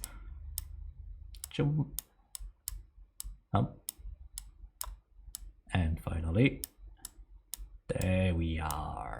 So the target should be far enough that they don't take the damage per time. It doesn't really matter. This is not what I'd like to showcase. They should be far away from each other enough. I just want to readjust this one so that the middle one gets focused. There we go. So when the target is killed, the wolves are going to be respawn randomly in the surrounding areas. I suspect that the developers did this as a way to make sure that it looks better, because if multiple wolves on a target, they're going to focus on another one. So here, the right target, and the right target, and the right target, they all were the focused ones. But what can happen could be that, because it's random, instead of having this target be the next one, it could be very well the bottom one. So this one I moved slightly, it's still being focused. It's possible that, because the difference is very small, we're going to try again. And I should have probably dropped the HP a little bit. I'll do it next time if it's still not changing. Let's see if it happens again. Okay, this one was different. So I didn't change anything up there, but this target got focused instead of the bottom one this time. It's a way to say that there is going to be a part of randomness to her skill 3. As a matter of fact, there is going to be a part of randomness to all of her skills. Her skill 1, for example, is going to target random idle enemies. On top of this, her skill 2 is going to target random enemies within range. Her skill 3 is going to respawn the walls randomly after killing an enemy. On top of this, her skill 2 also has a fear that has a 10% chance to be applied every time you hit. So it's also a lot more randomness, which is why you could very well use the same skin in the exact same situation and still get a different result every time. Alright, so we've seen the travel time, we've seen how important it is to focus different targets as much as possible instead of one. There is also the question of buffs. One thing that people keep mentioning is that Lapland Altar is going to scale much more poorly with attack speed in particular compared to Golden Glow. This part is absolutely true. Now the question is, even if it is true, to what extent is that the case? So we've already done a test with just one of them. Let's see what happens if we had, let's say you're playing SSS, because everyone likes this game mode, right? We're going to give 200 attack speed to the walls, and actually I'm going to give them 4 walls. We're going back to 4 walls. Attack speed is not going to impact the AoE damage over time part of the effect. And if you take a look at the numbers of bottom, you can see the focus DPS is very high because we are well over 6000 thanks to the attack speed. But the damage over time is the same as before, which makes sense. It's the only thing that's going to differ here is whether a wolf just jumps onto target early or not. So it's also going to remain within that 860 something. Overall, it's pretty close to what we expected. But that does mean that the very scenario in which this will become more important as priority target is going to be less relevant the more attack speed you get. It also means that less of a damage overall is going to scale compared to Golden Glow, because when Golden Glow gains attack speed, she's going to increase. Okay, let's say she attacks once per second with her S3. You give her enough attack speed that she attacks twice per second. She's going to double her damage.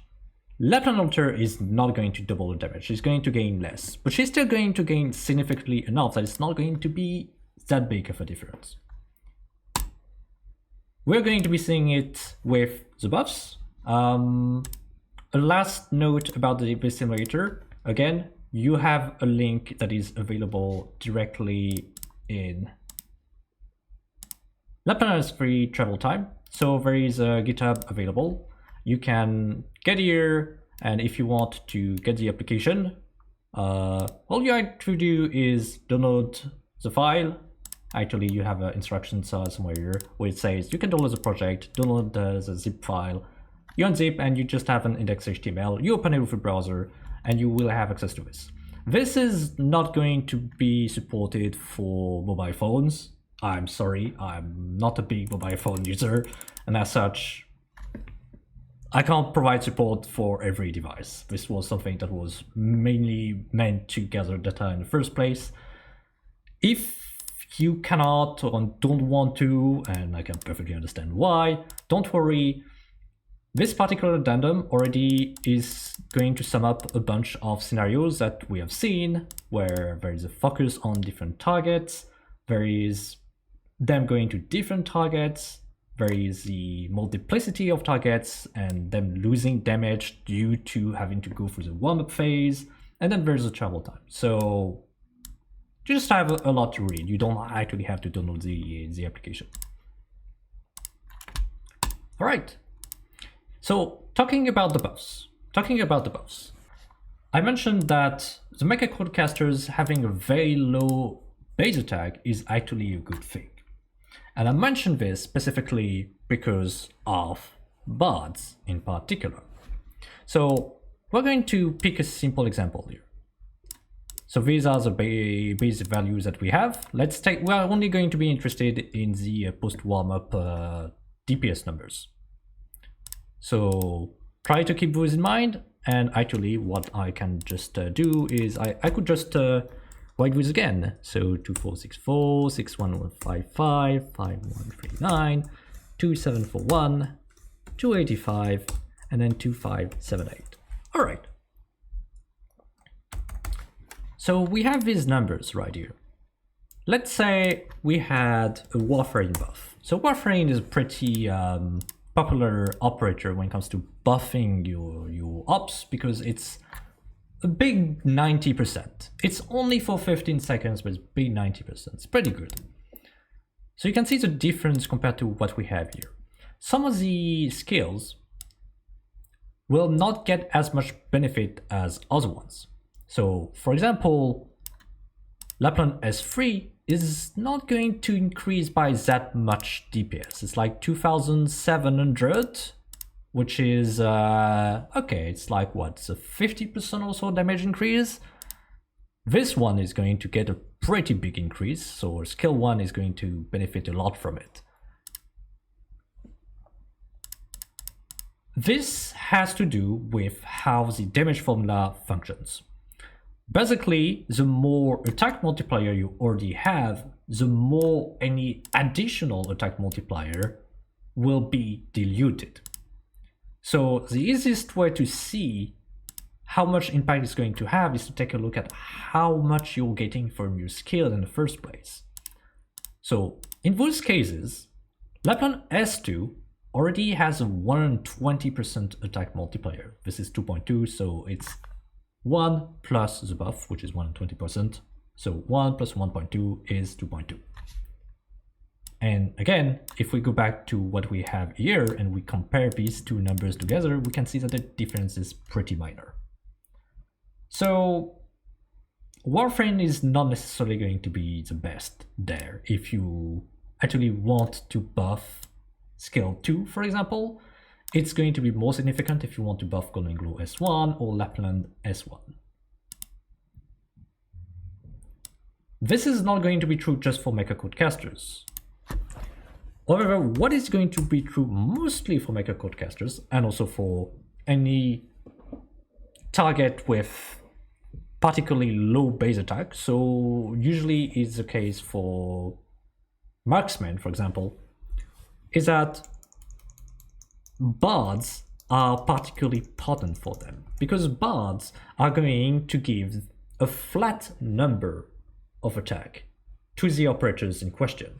So Civilized Eternal, who is going to give me 1 second, 3 1 times z. So this is how much attack, so 431. 431 would be how much attack a Civilized Eternal at E2 max with module 1 gives to surrounding operators. Why am I picking her? It's because it's going to be pretty clear, obvious when we actually make the difference with the previous scenario. So when you take a look at this, Civilized Eternal, for example, has a skill that lasts a whooping 35 seconds compared to Warframe's just 15 seconds. On top of this, she's going to buff all the targets within range, and on top of this provide her true damage bind with her particles.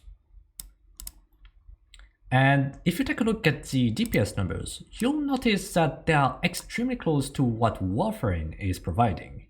So by using bards, not only do you have an option that's going to perform the same or sometimes even better, but on top of this, it's going to last longer and it's going to apply to more targets and comes with yet additional benefits.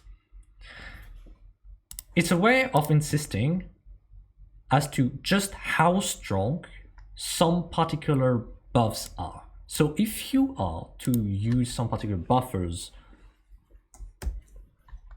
specifically to buff your Mech-Accord casters, do not use operators like Stainless and Warfarin, but instead use quasi-eternal, YD, or Sora, or Skadi Alter, depending on who you have. And everyone can get access to at least one of them because both ID and quasi-eternal are available through the main story.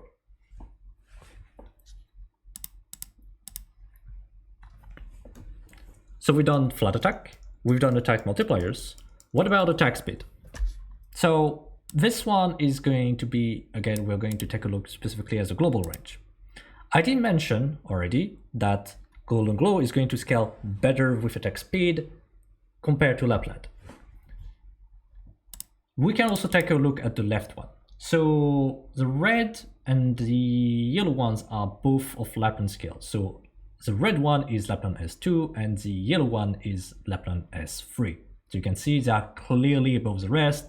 The breakpoints are around 80 or so resistance. Let's add a bit of attack speed to the mix. As mentioned before, the only skill where it's really going to make a difference is for Lapland S3 because it's the one which has a fixed component which is going to attack every second regardless of attack speed. So we would expect to have a few differences here. The first difference, when taking a look at the global range, you can see that Golden Glow suddenly has a breakpoint which is much lower. Instead of having enemies that are going to suffer as much DPS from Lapland as well as Golden Glow at around 75 rays, the number is actually closer to 45 or so. No. Alright. That's it for attack speed. Let's take a look at one last component and one last difference between Lapland Alter and Golden Glow. So the first one is that when it comes to true AoE, only Lapland's S3 has an AoE component, while Golden Glow has her explosions and self-destructs on all three skills, because ultimately it changes the behavior of the drones themselves as long as the skill is active. You can see that overall, even when it comes to this, Lapland is still going to perform better in terms of true AoE, up to a certain point. The green line is Golden Glow S3, and you can see that the breakpoint, if you're taking a look specifically at AoE, is around 55. So because of this, the difference is not going to be as significant, even if it's going to favor Lapland a little bit, though the difference is not going to be that large. Again, it's 713 for Golden Glow, while it's slightly under 1000 for Lapland. So if you were to add some buffs here, the difference could very easily favor Golden Glow. Again, as mentioned with attack speed, if we are in an environment like SSS or the like, because this does not scale, suddenly, yeah, Lapland S3 is going to perform worse in terms of AoE compared to Golden Glow in basically all situations, no matter whether you're using Golden Glow S1, S2, or S3. Now, to get some things out of the way, you definitely shouldn't be using a Mech-Accord caster to deal AoE damage, because those numbers are pretty telling. This is with 200 attack speed, and yet the DPS component of Golden Glow is slightly more than 2000 on her S3 of all things. So this is one that scales the best. Some of the operators nowadays can achieve that kind of DPS with no buff whatsoever. We are coming back to the initial point of, well, you probably shouldn't be using an archetype who is specialized in single target DPS to deal with hordes of enemies, which hopefully is fairly obvious, but you know, this bears repeating. Overall, we've covered a lot of the differences when it comes to the buffs, when it comes to the travel time, when it comes to the different priority targeting. If there is one thing that you need to keep in mind, again, for global range, if this is one thing that you want to consider, and I would at least agree with the statement that Lapland Scale 3 is our most useful one because it has the highest damage potential, even though Scale 2 is still very significant. Scale 2, basically for Lapland, will be something you use when you can guarantee that there is a single target within range. While there are random targets, if you use S2, it's still best used against a single target that can survive the entire burst, because you're not going to get as much benefit compared to Scale 3. It also has a better scale cycle. Realistically, I would expect most people to be using Scale 3 most of the time, with S2 seeing most use when playing modes like IS, because she's going to be E1 at the beginning, unless you can just guarantee a promotion, in which case you just will have to choose between Scale 1 or Scale 2. In which case, I would easily recommend Scale 2 over Scale 1, simply because it has so much more damage potential overall compared to Scale 1. The other one, again, as mentioned, there are a lot of things that are going to make Lapland or Golden Glow win. What we've seen from the simulation is that this is nowhere near the full story. If you are focusing a single target, this is going to be mostly true. But as soon as there are multiple targets, Lapland can get the potential to vastly surpass Golden Glow, which is why I was initially thinking that this was overestimating Lapland's damage. And this was one of my initial notes saying that this is an overestimation of the DPS, but this is not actually correct. We saw that compared to the expected damage, you were sometimes dealing up to 170% also, because they were on different targets. But this is going to come down to how well you use Lapland in an actual scenario. So in stages, I would recommend, as much as possible, try to put Lapland in a situation where when you activate her skill,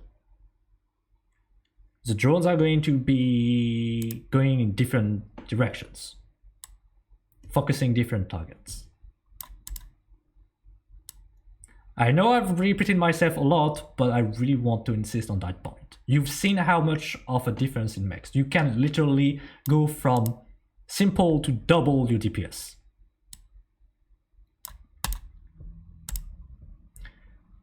There is one last thing I do want to mention about this, is that in all these comparisons that we've made, we have assumed that Lapland's Alpha Wolf talent was always maxed. That is to say, her talent, where she gains additional effect every 20 seconds, that we were already always at 60 seconds, or 48 if you have the potentials. This is not always going to be the case. And usually, so scale 3 is always going to last long enough that you're going to get the bonus attack scale at least for roughly half, slightly more than half of the duration of scale 3. But you're not always going to get the extra drone. If you do get an extra drone, you will actually see it in actual practice, because you'll activate the skill, 3 walls will go away from Lapland, and a bit later on, another drone will be summoned from Lapland, but that drone is not going to go through the initial 1.3 seconds of delay. It's right away going to chase enemies.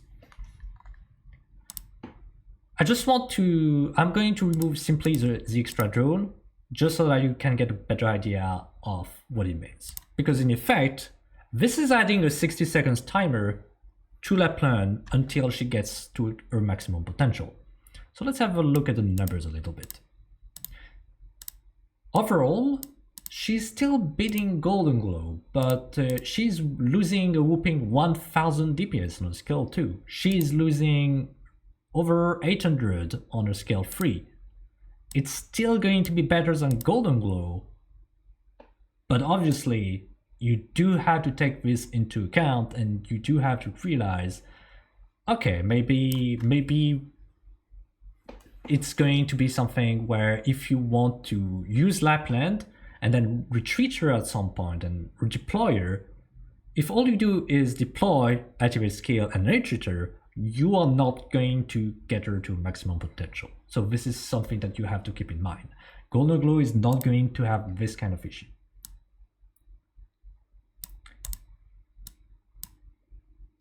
Putting this back. One comment about res. And this one is going to, I'm probably going to be annoying a lot of people, but if you're facing an enemy that has well over 80 res, you probably shouldn't be using casters. You probably shouldn't be using casters. There can be a few situations where you don't really get a choice if the target in question also happens to have so much defense that this is simply not an option. But if that is the case, either you're going to be using true damage, or you're going to be using elemental damage, or you're going to use some res debuff because you are getting to a point where this is going to be most important. It's pretty visible in environments like contingency contracts, especially with max risk, where if you have taken a look at some of the clears, it's going to be pretty self-evident that physical damage is not an option because of just how much extra defense the enemies are getting, while on top of this, the attack of your operators is going to be lowered. This kind of environments massively favor odds damage versus physical damage. And those kind of environments are the prime case scenarios, like they are the absolute base case scenarios for the buffers to come into the picture. Which means that Golden Glow's Resignal is not going to be quite as good. Resignal is nice when you can't afford to bring the buffers. So in an environment like Integrated Strategies, for example, where you don't necessarily have the flexibility to bring your entire team, it's a lot more difficult to bring someone like Ifrit, for example, to bring one of the upcoming 6 stars on CN. So shut your ears for 5 seconds while I say the name. 3, 2, 1. Phone the Lodestar, for example, is a an operator that is also going to provide some res down, even if it's not to the same level as Ifrit. But operators like Vuz, even someone like Pramanix, even if it's only 30%, are going to shine best in this kind of scenarios where the enemies have particularly high res. And taking a look at the extreme, where a bit of res ignore is going to be most relevant when you are very close to the res cap for your enemies, is not a particularly realistic scenario, unless, again, we're talking about IS specifically.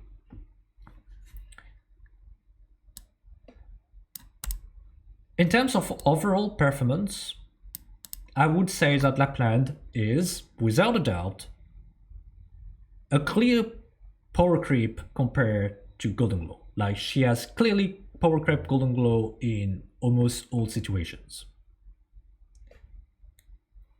The main situations where you can still justify Golden Glow, again, would be situations like AS, where you can justify a presence due to the sheer attack speed that you can actually gather. I have a videos that is not yet in the works, but at least that is planned when it comes to attack speed, things like frame rounding, so we already have an addendum here, because I do want to talk about this. There are going to be a lot of very interesting things that people don't necessarily consider about attack speed. I want to go over this. But this will be for a later time. For the time being, don't hesitate, again, to check the description to get the link to this spreadsheet. As a reminder, file, make a copy, and just get it into your drive. You can also download it if you want. You have all the different addendums. If you have any question, feel free to ask in the ask in the comments. I'll try to answer them fairly fast. And yeah, if you have any suggestions Maybe some features, because for example, one thing I could do is add a way to pick the module level. Here, this is not currently available in the spreadsheet. But if you want to play with the different buffs, with the different situations, maybe you don't have quite as much potential. Maybe your Golden Glow is just potential 1. Maybe your Lapland is just potential 1. How much of a difference does it make? That could be a topic. And to go briefly over it, because Golden Glow has more things, if you have a full potential Golden Glow, getting a Lapland is not going to be that large of an upgrade compared to if you have just a Golden Glow with just potential 1 or potential 2.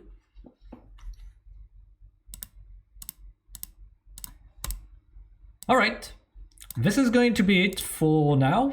This video is getting very long, and we're going to stop for the time being. Again, pull for Lapland Altar, user S3, you're going to like it. If you are unsure about whether you should be getting Lapland, I would argue that you should be getting her because you're in a position where you are going to benefit from her skills. That will be it for the time being. I have a few more things planned, but you'll see in the future when it gets released. Suddenly, I just have too many things on my plate right now, be it reclamation algorithm, or other things. So I'll be seeing you around.